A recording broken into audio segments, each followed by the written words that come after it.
قصه های آسمانی برای اطفال. شتر و چشمه.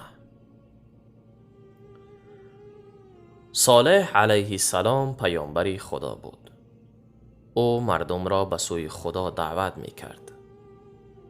گروهی از مردم نادان به سخنان او گوش نمی دادند و به صالح می گفتند تو دروغگو هستی و از طرف خدا با پیامبری فرستاده نشده ای.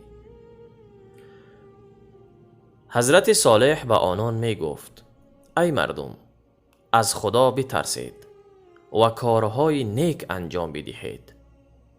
سرانجام آن گروه به صالح گفتند ای صالح، اگر راست میگویی برای ما نشانه بیاور تا ما بدانیم تو پیامبر خدا هستی.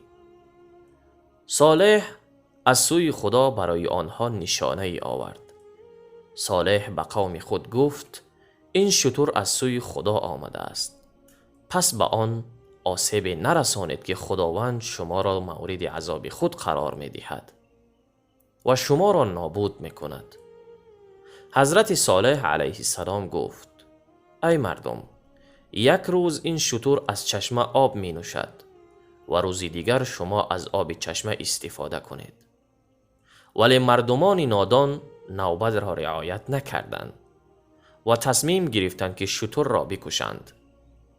آنها فردی را فرستادند تا شتر را از بین ببرد و به قتل برساند.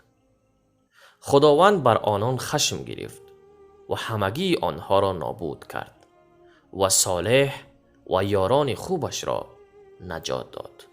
موضوع این درس را خداوند کریم در قرآن عظیم الشأن آورده است که می فرماید و الی ثمود اخاهم صالحا، یعنی سوره اعراف از آیه 73 تا 79. این درس را برای اطفالتان بیاموزید.